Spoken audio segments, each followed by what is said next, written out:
নমস্কার। আজকে আমরা বৃশ্চিক রাশির 2026-এর জানুয়ারি মাসটি কেমন কাটতে চলেছে সেই বিষয় নিয়ে আলোচনা করব। বৃশ্চিক রাশি কোথায় কোথায় জানুয়ারি মাসে অ্যাডভান্টেজ পাবে, কোথায় কোথায় বৃশ্চিক রাশির সতর্ক থাকা উচিত, এই প্রত্যেকটি বিষয় নিয়ে আলোচনা করব। অবশ্যই আপনি যদি একজন বৃশ্চিক রাশির মানুষ হন তাহলে পরে ধৈর্য সহকারে অনুষ্ঠানটিকে সম্পূর্ণ দেখুন। তাহলে পরে অনুষ্ঠানটিকে দেখে আপনি কিন্তু অবশ্যই একটা প্ল্যানিং করতে পারবেন জানুয়ারি মাসটি সম্পর্কে। তো অবশ্যই অনুষ্ঠানে আমরা চলে আসবো। অনুষ্ঠানে আসার পূর্বে প্রত্যেকবার যে কথাটি বলে থাকি, আপনারা অবশ্যই চ্যানেলটিকে সাবস্ক্রাইব করে বেল আইকনটা ক্লিক করে দেবেন। এটাই আপনাদের কাছে আমার রিকোয়েস্ট। দেখুন, জানুয়ারি মাসের রাশিফল করতে গেলে পরে প্রথমেই আমাদেরকে বলতে হবে জানুয়ারি মাসের গ্রহ সঞ্চার। তো জানুয়ারি মাসের গ্রহ সঞ্চারের মধ্যে আমরা দেখতে পাচ্ছি যে বৃহস্পতিকে আমরা পেয়ে যাচ্ছি মিথুন রাশির ঘরের মধ্যে, শনিকে আমরা মীন রাশির ঘরের মধ্যে পাচ্ছি, রাহুকে কুম্ভে এবং কেতুকে সিংহ রাশির ঘরের মধ্যে। এটা অনেক দিন থেকেই গোচর করছে। উল্টো দিকে মঙ্গল 16ই জানুয়ারি থেকে মকরে প্রবেশ করবে, রবি 14ই জানুয়ারি থেকে মকরে প্রবেশ করবে, বুধ 17ই জানুয়ারি থেকে মকরে প্রবেশ করবে, শুক্র 13ই জানুয়ারি থেকে মকরে প্রবেশ করবে। তো আমরা নির্দ্বিধায় বলতে পারি যে 13ই জানুয়ারির আগে আমরা কিন্তু এখানে 4টি গ্রহকেই পেয়ে যাচ্ছি। তো এই 4টি গ্রহই কিন্তু বৃশ্চিক রাশির ক্ষেত্রে অত্যন্ত পজিটিভ রেজাল্ট করবে বা বৃশ্চিক রাশির কপাল ঘোরাবে। তো দেখুন, বৃশ্চিক রাশির ক্ষেত্রে মাসিক রাশিফল বলার সময় প্রথমেই বলতে হবে যে রাশির অষ্টম স্থানে বৃহস্পতির অবস্থান বৃশ্চিক রাশির ক্ষেত্রে কিন্তু একটা চাপ তৈরি করে রেখেছে। অর্থাৎ আপনি যদি বৃশ্চিক রাশির মানুষ হন তাহলে পরে আপনার বিবাহিত জীবন, আপনার প্রেমজ জীবন, আপনার আর্থিক জীবন, আপনার কর্মের ক্ষেত্রে কিন্তু একটা চাপ অবশ্যই রয়েছে।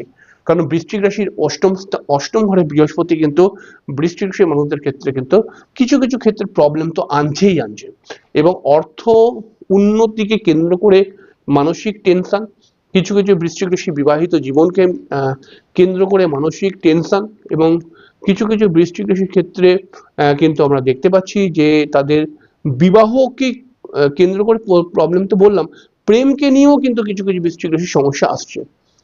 তো এই সমস্যাগুলো বৃহস্পতি অষ্টমে থাকার জন্য আসছে। তবে যদি আমরা সহজ কথায় বলি তাহলে পারে বৃশ্চিক রাশির অষ্টমে বৃহস্পতি কিন্তু যে সমস্ত বৃশ্চিক রাশি অকাল্ট রিলেটেড কাজকর্মের সঙ্গে যুক্ত তাদের ক্ষেত্রে অ্যাডভান্টেজ দিতে পারে। তবে বৃহস্পতির দৃষ্টি আপনাদের দ্বাদশ ঘরের মধ্যে এসে পড়ছে। তো এর ফলে কিন্তু এই যে দ্বাদশ ঘর, এই দ্বাদশ ঘরেতে এখানে বৃহস্পতি রয়েছে, এই বৃহস্পতি কিন্তু দ্বাদশ ঘরে দৃষ্টি দিচ্ছে। এর ফলে কিন্তু আপনাদের খরচের মাত্রা কমাচ্ছে, বা খরচটা হয়তো পজিটিভ জায়গায় করছেন কিন্তু খরচ কিন্তু করাচ্ছে, খরচটা হয়ে যাচ্ছে আলটিমেটলি। এছাড়া বৃহস্পতির দৃষ্টি 4th হাউসের মধ্যে রয়েছে, এই জায়গাটার মধ্যে মানে বৃশ্চিক রাশির 4th হাউস। তো এখানে বৃহস্পতির দৃষ্টি থাকার ফলে আপনি যদি বৃশ্চিক রাশির মানুষ হন বা বৃশ্চিক লগ্নের মানুষ হন তাহলে পরে আপনি কিন্তু নতুন গাড়ি বা নতুন ফ্ল্যাট বা নতুন বাড়ি করবার জন্য উদ্যোগ নিতে পারেন, সেটার ক্ষেত্রে বৃহস্পতি সহযোগিতা করবেন।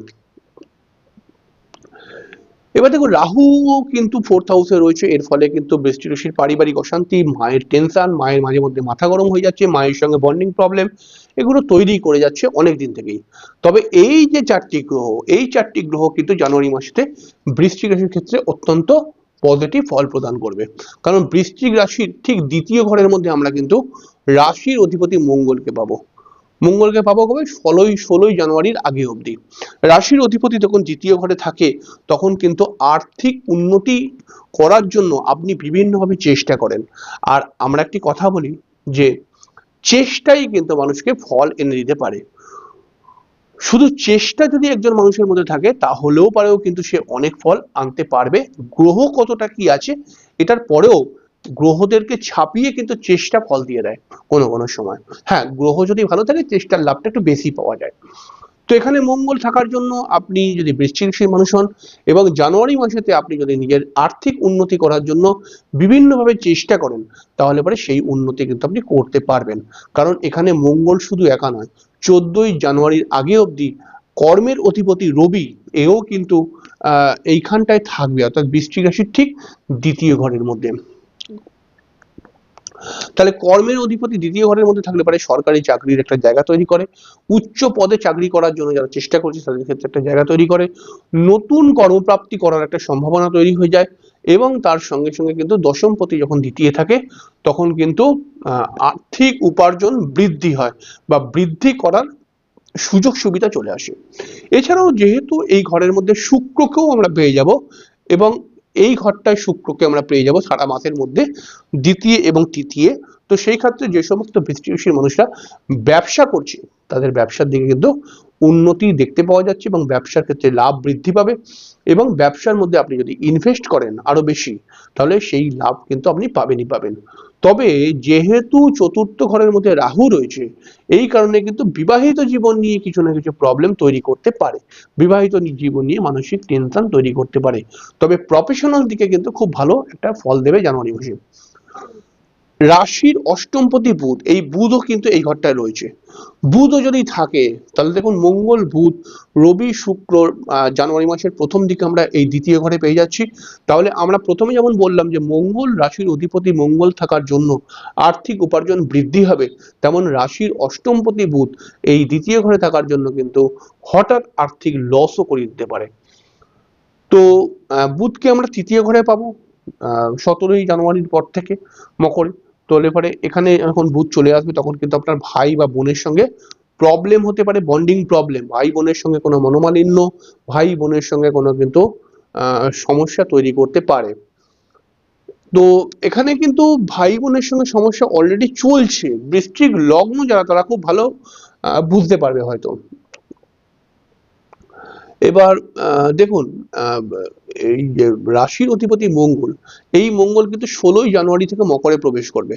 এই মঙ্গল যখন মকরে প্রবেশ করবে তখন মঙ্গল কিন্তু রাশির ঠিক নবম ঘরটিকে দেখবে, অর্থাৎ রাশির অধিপতি তার নিজের নবম ঘরকে দেখা মানে যে আপনার ভাগ্যের উন্নতি তো অবশ্যই করাবে, ভাগ্যের উন্নতির মধ্যে একটা চেঞ্জ নিয়ে আসবে।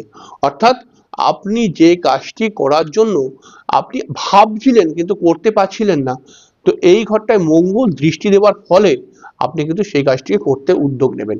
আরো সহজভাবে বললে পারে এটা বলা যায় যে নিজের ভাগ্যের উন্নতির জন্য আপনার প্রচেষ্টা কিন্তু বেড়ে যাবে।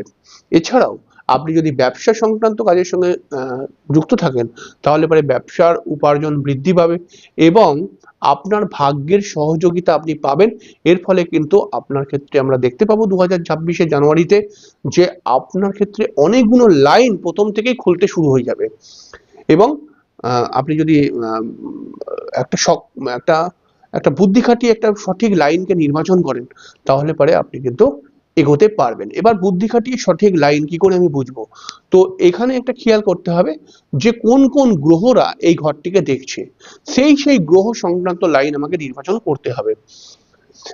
এবারে এই যে গ্রহগুলো কোন কোন লাইনকে ইন্ডিকেশন দেয় সেটাকে যদি আমি বলি তাহলে পরে দেখুন ব্যবসার থেকে আপনি উন্নতি করতে পারেন, ব্যবসার মধ্যে ইনভেস্ট করে উন্নতি করতে পারেন, গ্রাফিক ডিজাইন বা কম্পিউটার রিলেটেড কোনো কাজকর্মের সঙ্গে যদি আপনি যুক্ত থাকেন তাহলে উন্নতি করতে পারবেন। যদি আপনি কোনো রকম কোনো কিছু শিখে অর্থাৎ ক্রিয়েটিভ কাজকর্মের সঙ্গে যুক্ত থাকেন তাহলেও উন্নতি করতে পারবেন। এবং যেহেতু বৃশ্চিক রাশির ক্ষেত্রে ষষ্ঠপতি মঙ্গল, সেই কারণে আপনি মেডিকেল বা মেডিকেল সংক্রান্ত যে কোনো বিষয়ের সঙ্গে যদি আপনি যুক্ত থাকেন তাহলে সেই সমস্ত কাজের মধ্যে উন্নতি করতে পারবেন, প্রমোটারি লাইনের মধ্যে উন্নতি করতে পারবেন, ইঞ্জিনিয়ারিং লাইনের মধ্যে উন্নতি আসবে। এছাড়াও কনস্ট্রাকশন সংক্রান্ত কাজকর্মের মধ্যে যত কিছু জিনিস প্রয়োজন লাগে এই সমস্ত কিছু জিনিসের মধ্যে যদি আপনি সমস্ত কিছু জিনিসের ব্যবসা যদি করেন বা এই সমস্ত জিনিসের সঙ্গে আপনি কোনোভাবে যুক্ত থাকেন তাহলে উন্নতি করতে পারবেন। তবে বৃশ্চিক রাশির ক্ষেত্রে আরেকটি প্রবলেম রয়েছে, বৃশ্চিক রাশির বৃশ্চিক রাশির দ্বিতীয় ঘরের মধ্যে মঙ্গল এসে এটা কিন্তু বৃশ্চিক রাশিকে মাঝে মধ্যে শারীরিক সমস্যার মধ্যে ফেলতে পারে, মাঝে মধ্যে কোমর পায়ের দিকে ব্যথার প্রবলেম, এছাড়াও হঠাৎ মাথা গরম হয়ে গেল, মাথা গরম করে হয়তো কাউকে কিছু বলে ফেললেন, এরকম কিছু প্রবলেম কিন্তু আসতে পারে। পরিবারের জন্য যথেষ্ট চিন্তা, পরিবারের জন্য যথেষ্ট ব্যয় এগুলো কিন্তু তৈরি করাবে। এছাড়াও কিন্তু আমরা দেখতে পাচ্ছি যে 2026 জানুয়ারিতে আরেকটা চেঞ্জ আমরা দেখতে পাচ্ছি যে শনি এই যে পঞ্চম স্থানের মধ্যে রয়েছে, পঞ্চম স্থানের মধ্যে শনি থেকে কিন্তু আপনার সন্তানকে নিয়ে টেনশন বাড়াবে। সেটা সন্তান হতে টেনশন হতে পারে, সেটা সন্তানকে নিয়ে টেনশন হতে পারে, বা সন্তানের চাকরি বাকরিকে নিয়ে কোনো টেনশন হতে পারে, এটা কিন্তু বৃদ্ধি করাবে। এছাড়াও জানুয়ারি মাসে আমরা পেয়ে যাব যে রবি যখন এই জানুয়ারি মাসে মকরে থাকবে, মকরে যখন রবি সরি রবি যখন 14ই জানুয়ারির আগে যখন ধনুতে থাকবে, তখন এই শনির দৃষ্টি সপ্তম, অষ্টম, নবম, দশম মানে এই রবির উপরে পড়বে। তখন কিন্তু অর্থাৎ জানুয়ারির প্রথম দিকে আপনার সন্তানের নতুন চাকরি হতে পারে, আপনার সন্তান নতুন ভাবে কোনো প্রফেশনাল লাইনের সঙ্গে যুক্ত হতে পারেন, তার কোনো চাকরি, সরকারি চাকরি বা উচ্চ পদে চাকরি হবার একটা সম্ভাবনা তৈরি করছে। এই সময় যদি আপনার সন্তান চেষ্টা করে তাহলে পরে কিন্তু অবশ্যই লাভ পাবে। এছাড়াও বৃশ্চিক রাশির যে সমস্ত মানুষরা কি বলবো, যে সমস্ত বৃশ্চিক রাশির মানুষরা বিশেষ কোনো কাজকর্মের জন্য সিদ্ধান্ত নিচ্ছে, তাদের ক্ষেত্রে কিন্তু মাসের শেষের দিকটা অর্থাৎ 20 জানুয়ারির পর থেকে কিন্তু পজিটিভ জায়গা আসছে। সেই সময় কিন্তু আপনি চাইলে আপনি যে কোনো পরিবারের মধ্যে মাঙ্গলিক অনুষ্ঠান বা পজিটিভ কাজকর্ম, যেটা বহুদিন থেকে করব বলে মনে করছিলেন, করতে পারছিলেন না, সেই কাজেতে যোগ হতে পারেন। তো সেই কাজটি সকল সফল হবে। এছাড়াও বৃশ্চিক রাশির ক্ষেত্রে জানুয়ারিতে আমরা দেখতে পাচ্ছি যে প্রেমজ সম্পর্কের মধ্যে কিন্তু প্রবলেম আসতে পারে, এবং প্রেমকে নিয়ে মানসিক টেনশন, এবং বেশিরভাগ প্রেমিক প্রেমিকাদের ক্ষেত্রে কিন্তু একটা ঝামেলা ঝগড়া এগুলো কিন্তু তৈরি হতে পারে মাসের প্রথম দিকে। তবে মাসের প্রথম দিকে তৈরি হলেও মাসের শেষের দিকে অর্থাৎ আমরা যদি দেখি 22 তারিখ অর্থাৎ 22শে জানুয়ারির পর থেকে কিন্তু প্রেমের মধ্যে মধুরতা বৃদ্ধি পাবে, এবং আপনি যদি প্রেম করেন তাহলে প্রেমের মধ্যে একটা সাকসেস একটা জায়গা পাচ্ছি, তো সেখানে কিন্তু মধুরতা আসছে, এবং প্রেমিক প্রেমিকা তখন কিন্তু দুজনে হাতে হাত মিলিয়ে চলতে পারবে। তার আগে কিন্তু একটা প্রবলেম রয়েছে প্রেমের ক্ষেত্রে।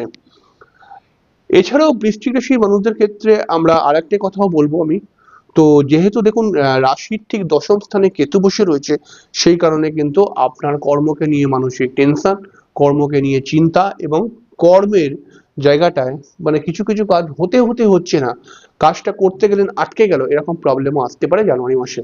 তো সেইটা কিন্তু ক্লিয়ার হবে বিশেষ করে 20 জানুয়ারির পর থেকে, অর্থাৎ 20 জানুয়ারির পর থেকে আপনি যে কাজেই হাত দেবেন সেই কাজটি কিন্তু মোটামুটি সম্পূর্ণ হতে পারে। তো এরকমই কিন্তু চলবে জানুয়ারি মাসটি। তো যাই হোক, আশা করছি আপনাকে হালকাভাবে কিছুটা বোঝাতে পারলাম। পরের আরেকটি অনুষ্ঠান নিয়ে চলে আসবো, ততক্ষণের জন্য নমস্কার, আবার দেখা হবে।